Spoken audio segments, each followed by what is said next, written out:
Hello and welcome. My name is Matt Sherman, and for about the next 30 minutes or so, I'm going to be your instructor on Social Security benefits, getting to know your benefits, and how to maximize your income. So a couple points we're going to go through today is how and when to claim your Social Security benefits, what are your options, and what you need to do. So our goal is to give you enough information today that you'll feel more comfortable when it comes time to place your claim.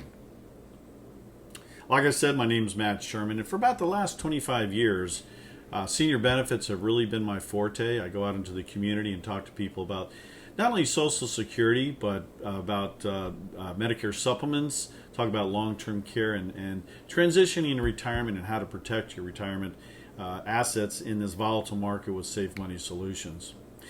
My mission today is not only to bring you value in understanding Social Security benefits, but also I would like to provide you an opportunity to achieve that and to better understand it through a couple of software programs that we have. One is a timing report. We put the information into the timing report software directly from your from your statement, excuse me. And in that, it will produce several scenarios for us that you can look at. So, for instance, is 70 your optimal time to claim, or is full retirement the optimal time to claim? What would it look like if you claimed at 62 versus 70? So it will show you all that. The second is a retirement analysis. It's always good to have a roadmap, and in today's terms, I guess you would say a GPS, so that you know where you're going. This report shows you where you've been, where you're going, and will give you a clear outlook, if you would, on are you going to outlive your assets? Do you have the assets that it will take? And if not, can you make some adjustments along the way? Are you going to have to need to work a couple more years? Very helpful, and that's going to be a free offering that we have for you. What I want you to understand is there's nothing to sell or buy here today. Just want you to relax. If your arms are crossed, uncross your arms, relax, and hopefully this information will help you out along the way. As far as questions are concerned, a lot of people come to me and they say, we checked with the Social Security office, can't seem to get any advice from them. They will give us answers, but they're very general answers. So hopefully we'll be an option for you to get some sort of advice, or at least provide you with enough information so that you can form your own opinion. We are a good source for that advice. And here's what we'd like to, what I'd like to share with you today. I'll make you two promises. One is that as you have questions, general questions, post those with your email address. We're going to try to get to every single question that's posted today. If we don't happen to get to all of them, then by all means we'll get to you within the next 12 or 24 hours. If you have anything specific, maybe let me know within the question that it's a specific question as it relates to you. I won't post that or go through that as we go through this today. But again, I will answer that question to you so to help you out form a decision on your part. So today we're going to learn about what is Social Security, and we're going to keep it very simple. Social Security is a social program, a social insurance program, if you would. And it pays out about 66 million people benefits each month. I kind of look at it and do an analogy that it's kind of like an annuity. And what I mean by that is a component of annuity is it will pay out a lifetime income throughout the years. Social Security also has cost of living adjustments, and we'll talk about that in one slide about how it increases in value and the income increases. So we do have one question that's come up here. It's our first question of the day. Will Social Security be around for our kids? That's an interesting question because a lot of times people ask if it's going to be around for us. I think it will be around for us. We're here. I'm 63 years old now, so it won't be too long before I claim. But as far as our kids are concerned, I think it'll be around. I think it's going to look different than it did for us. It's going to look different for us than it did for our parents. So I think the same will be true for our children, but I think it'll be around in some form. They're making different changes, tighten up loopholes, making full retirement ages later. So they're making adjustments so that it will be around. What is Social Security for the average earner? Well, I think this is an interesting question as well. When my parents were of age, when they were alive and they were receiving their Social Security income, I know that they relied on it very heavily. My dad had a small pension from a utilities company. He worked for about 35 years, and so he relied heavily on Social Security, probably 80%.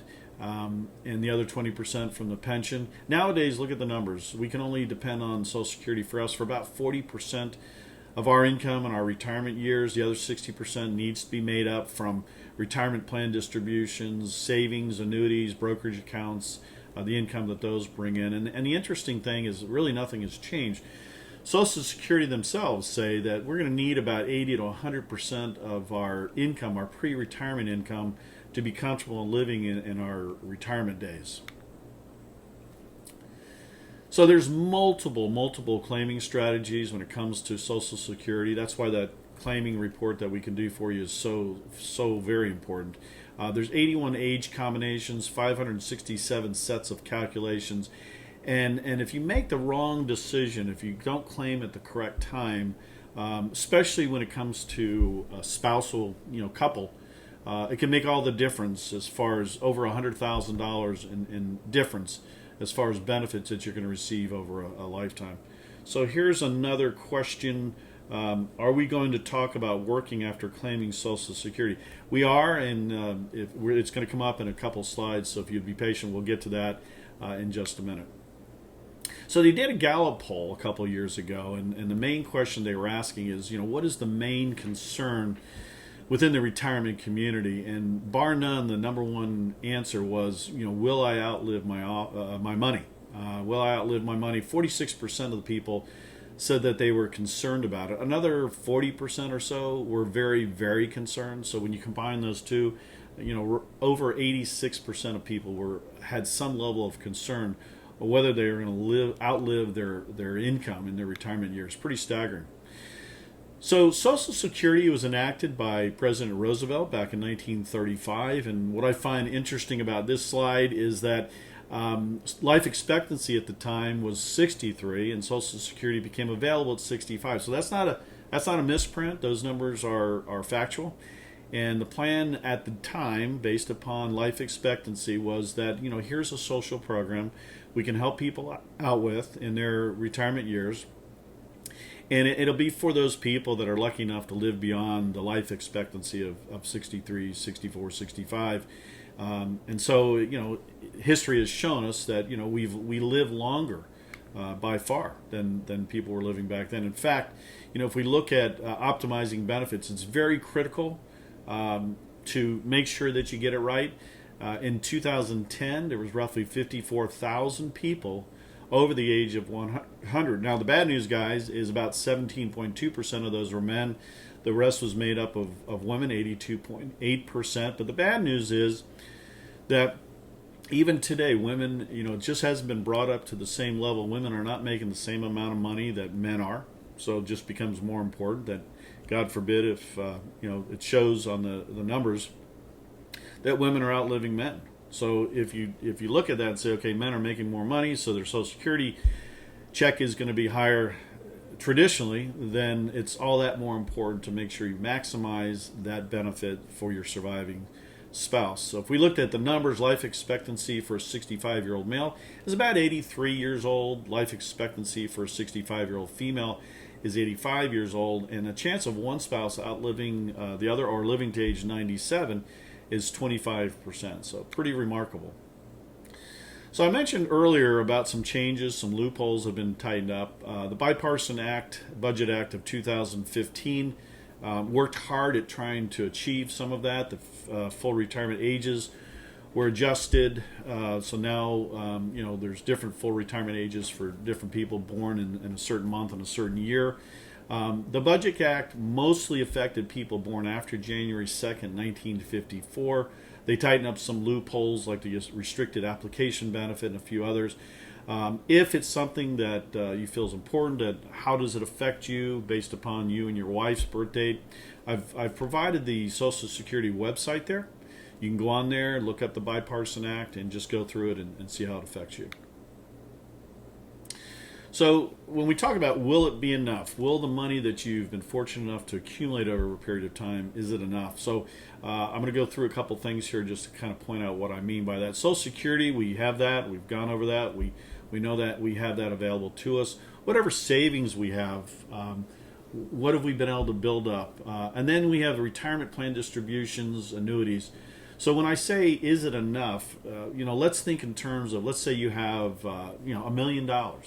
And you think you have $1 million, but that $1 million is in qualified retirement assets. Those are the assets that at some point you're going to have to do those required minimal distributions, those RMDs that you've heard about. Now they did just change the age of that. It used to be 70 and a half, now it's 72 and a half. But at some point Uncle Sam's going to want his money back. And if you're in a 25% tax bracket, all of a sudden you don't have $1 million, you've got $750,000. So that's just some food for thought to think about. It's not coincidental that I put the third point on there as retirement plan distributions and annuities as kind of the foundation of that tree, the foundation of your retirement.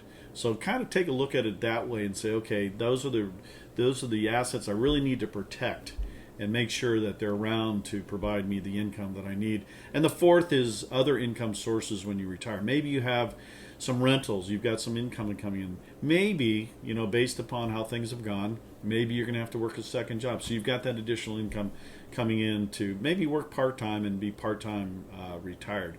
So here's another question. What happens to your Social Security benefits if you die and leave a surviving spouse? Well, your spouse is always going to get the higher of the two incomes.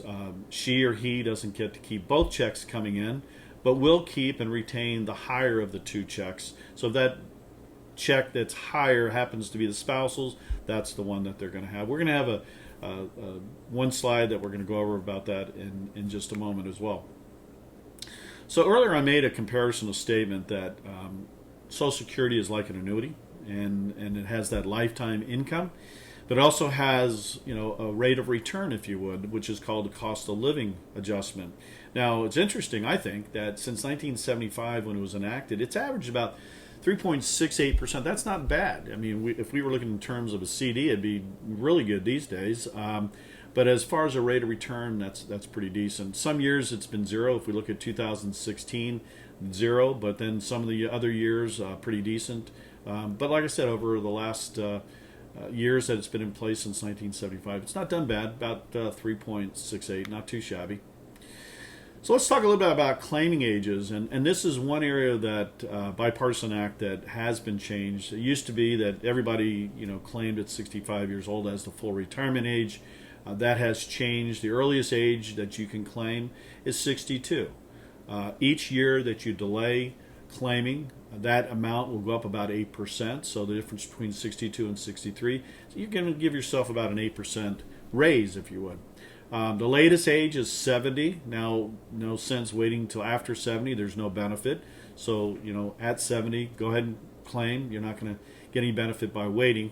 Full retirement ages have changed from, if you're born between 1943 and 1959, it's about 66 plus. For instance, I was born in 56, October. So the claiming, my full retirement claiming age is 66 and 6 months. So that's how that works. Full retirement age after 1967 or later is 67 plus. So I again have provided the Social Security website. Go on there, take a look at it. We're going to talk about that and how you can register for that. You're going to have to at some point. You can download statements and such. So that'll be available to you. So here's another question. Interesting question. Good timing. At what age do most people claim? Well, it's interesting because about 50% of people claim at 62, and you kind of say, gosh, I wonder why that is. Well, I think a big reason when I talk to people, they say, well, I just want to make sure I get my money. I want to make sure that Uncle Sam doesn't keep it. I want to make sure I don't pass away and, I miss out on that opportunity and Uncle Sam gets to keep it all. Other reasons are just pure affordability. People need to, for health reasons, or just want to retire at 62. So they have that money available to them. But keep in mind that if you can put it off for each year that you put it off, you're basically giving yourself a raise of about 8%. Big difference, obviously, between 62 and 70 years old. So this question came up earlier about working while you're receiving Social Security benefits. So at age 62 to age full retirement, these are adjusted for 2020. You can make $18,240. Now, for every $2 over that, Uncle Sam's going to keep $1. If you're over that, if up to full retirement age, actually it's about the year leading up to full retirement age, you can actually increase your income to $48,600. And in that situation, for every $3 that you make, Uncle Sam's going to keep $1. At full retirement age, and let's use me as an example, 66 and 6 months, I can make as much money as I want to over that. I'm not going to be penalized. Uncle Sam's not going to keep that. And just understand that what we're talking about is if you've already claimed and you want to work, these are basically the restrictions. Now, what happens to all that money that they keep? Do they keep it? No. They do return it back to you, but they don't show up with a big Publishers Clearinghouse check for you and say, hey, congratulations, here's that $25,000 or $30,000 we kept of yours. What they will do is they will distribute it to you equally in increments to your monthly check once you finally do claim, and you'll get that money back. You live long enough, you'll get it all back. If you don't live long enough, Uncle Sam gets to keep it. So what is provisional income? Well, as defined by the Internal Revenue Service, it is the sum of the wages, taxable and non-taxable interest, dividends, pensions, self-employment, and other taxable income, plus 50% of your annual Social Security benefits. So I'm just going to go over an example with you. If you have anything specific as it relates to your situation, go ahead and put that into the questions for me. Send it to me, and if I don't get back, well, I'm not going to get back to it during today, but I will get that answer to you in an email in the next 12 to 24 hours. So, as an example, let's use two real simple examples that are shown on the screen here. Let's suppose you're single, and you take all those and you put them together, and your provisional income comes out to be $25,000. You're single. The taxable benefits are zero. Now, if you make over $34,000, what they say is there's going to be a threshold of up to 85% of that number, that $34,000. And whatever 85% of $34,000 is, you're going to pay whatever your normal tax rate is. If your normal tax rate is 12%, you're going to pay 12% on that 85% of $34,000. Hopefully that helps. And like I said, we'll get into a little more detail for you specifically if you'd like to do that together. So spousal benefits, we want to talk about a little bit, and how how the benefits are for a spouse. You must be at least 62 years or older, or have a qualifying child in your household under your care that receiving Social Security benefits and have been married for at least 1 year. Now, the important takeaway for this is really two bullet points here that we have listed. One is if you begin receiving those benefits between age 62 and your full retirement age, the amount will be permanently adjusted or reduced by the percentage based upon the number of months up to your full retirement age, unless you have a qualifying child. The second part of that is, and very, very important, is if you claim your spousal benefit before you reach full retirement age, you will not be able to switch that and change it at a later date. It will be written in concrete and cannot be changed. So make sure that you understand that. Benefits of a divorced spouse. This is always a fun slide to talk to people about. There's a couple of questions that always come out, and that is, hey, if I do this, will it reduce my ex's check by the same amount? No, it doesn't. Do I have to ask permission? No. You don't even have to notify that person. You just simply show up at the Social Security office with a divorce decree, your marriage certificate, and you go over it with them, and they'll let you know what you have available to you. So there are certain points that have to be met. The first is your marriage has to have lasted at least 10 years or more. You remain unmarried during this period. You're at least 62 years or older. Your benefit that you're entitled to receive based upon your own work is less than the benefit that you would receive from your ex-spouse. And your ex is entitled to Social Security. If they're not entitled, all bets are off, or to the disability income benefits. Now, even if your ex has not applied for retirement benefits and is entitled, you can still qualify. What if a spouse dies? And we talked, a little bit about this earlier. We kind of touched on it.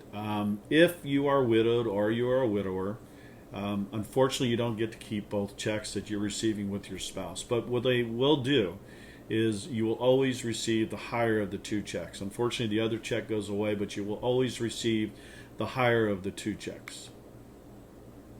There's a couple of do-overs. In golf terms, we like to call it mulligans.